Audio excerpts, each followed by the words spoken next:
Today, we will be discussing the topic that affects many women, and that's imposter syndrome. And I am definitely including myself in this topic because today, your girl was feeling like an imposter and she wasn't going to show up today. She wasn't going to do this podcast today because she was feeling a certain way. But you know what? We always press forward. And that's what I'm going to do today. So let's talk about what imposter syndrome is. Imposter syndrome is a phenomenon that affects both men and women, but it is more common among us women. It is the feeling of being a fraud despite having achieved success, believing that you are not good enough, attaching your accomplishments to luck or external factors rather than on your own abilities. And imposter syndrome can be a significant barrier to our success as it can hold us back from pursuing opportunities and reaching our full potential. Does this sound familiar? Is this you?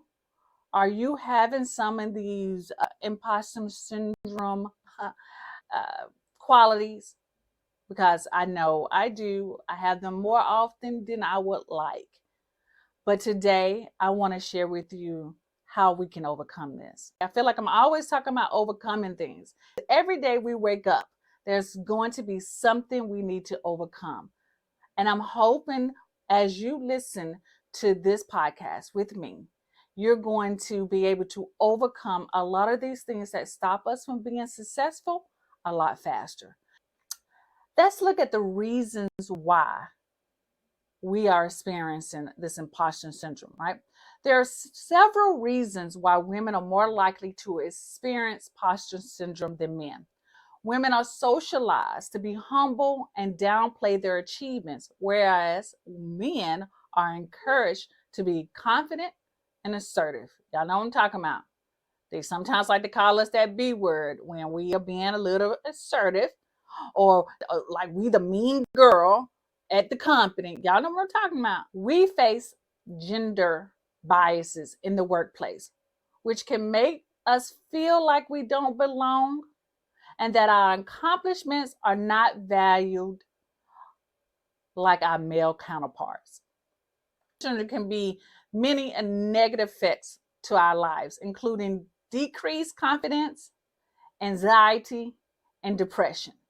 And you guys have heard me talk about this. I had to get a therapist because I was feeling this way about so many other things in my life that I just didn't connect with probably me believing that I wasn't good enough. This imposter syndrome that we experience can prevent us from taking a lot of risks, pursuing our goals, and leading with or missing out on opportunities or actually fulfilling our true potential. And you're probably right now sitting on an ideal, a thought, a business, a concept that you really don't feel like you are good enough or you can do as good as some male counterpart or somebody else that we see on social media, and it stops us from moving forward. But today, like I mentioned, I'm going to share with you some tips that have helped me overcome this imposter syndrome, that helped me today to show up for you on this podcast. All right, let's get right into it. Number one, the first thing I want to talk about is to embrace your imperfection. Now, this is what I had to do today. I had to step in and say, today you might not be feeling yourself. Your hair might not be right. You might not have everything lined up. Typically, guys, I tend to have these podcasts all outlined, highlighted with some notes off to the side, and I wasn't today. Today, I felt like, you know what? This is a conversation that I need to share. Am I going to full of energy like I normally am? Probably not, because I want you guys to actually feel what I am feeling today. And I want you to also know that I am still pushing through it. I am doing it the ugly way, right? I like to tell my clients, just do it ugly. And today I'm doing it ugly. I am embracing the imperfections and I am moving forward. Everyone is not perfect. Y'all know that, right? There are a lot of people who got a lot of stuff going on. They hiding under stuff, but they keep going. So we are not perfect. So that's first of all, let's get that in our minds right now. We're not perfect. And God just wants us to show up as who he created us to be. That's all. And when you do that, and you know that what you are sharing is going to help someone, you will get results. You will see success. You will feel the imposter syndrome just slipping away. So that's number one, embrace imperfections. Number two, visualize your success. Now, y'all know I'm all about visualization. I talked about this in episode 2, the power of visualization. It is true. If you can visualize yourself doing something that you want to do and you are doing it good, it's going to happen for you. So while I was sitting in the car, my husband and I went to get lunch. And y'all, I told him I wasn't feeling it today. Really. And so while he went in and took care of some business real quick, I sat in the car and I visualized myself doing this today. Change my outfit, put a little lipstick on, girl, show up, put your computer on, standing that you're standing up and show up today. Visualize yourself being successful on this podcast episode. Visualize that people who are going to hear this episode are going to resonate with this, and it's going to help them overcome the imposter syndrome that they might be feeling about themselves right now. So I want you to incorporate that too when you are feeling the imposter syndrome sneaking in. Number 3, I want you to practice self-compassion. Instead of being hard on yourself when you make a mistake, practice self-compassion. Treat yourself with the same kindness and understanding that you would offer to a friend or a family member. A lot of times we forget that we are just like the other person on the other end that we're trying to help.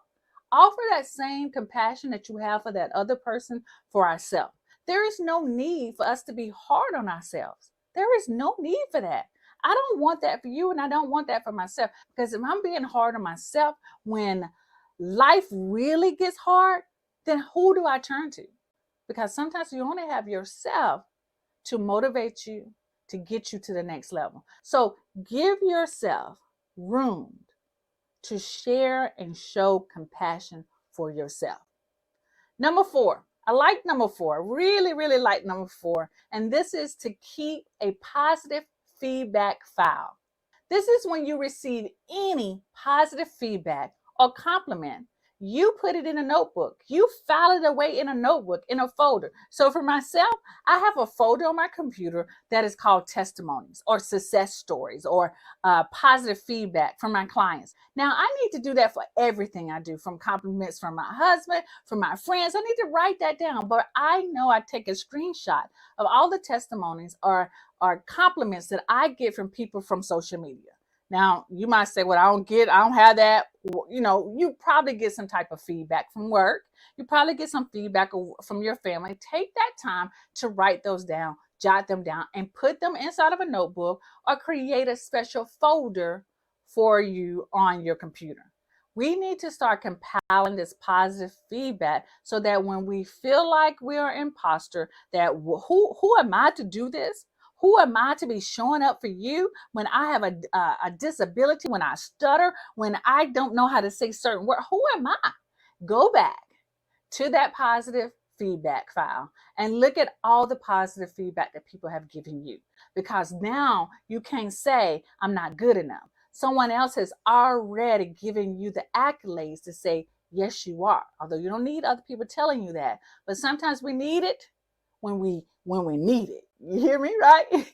And so when you're feeling like an imposter, like I said, review that file and remind yourself of your accomplishment and your positive impact that you've had on others. Even so, surround yourself with some of that positive feedback. If you've gotten awards, I think back in the day, we used to hang our college diplomas up on the wall, and that would show us of our accomplishment. Well, I can tell you right now in this office, I don't even have my diplomas up. I don't know why. I don't think I have any wall space for that. But having and surrounding yourself with those positive feedback or your accomplishments are going to remind you that you're not an imposter. You are doing what you are supposed to be doing and put on this earth to do. Number 5 is to volunteer or mentor someone else. Helping others can be a powerful way to boost your confidence and overcome imposter syndrome. Volunteer your time or mentor someone who could benefit from your knowledge and experience. This will not only help you feel good about yourself, but it'll also remind you that you have value and expertise. This is the reason why I say yes to every speaking opportunity that I can get my hands on. I don't care if they're paying me or not paying me, because to me, that is me giving back. That is me sharing with them what I consume every single day.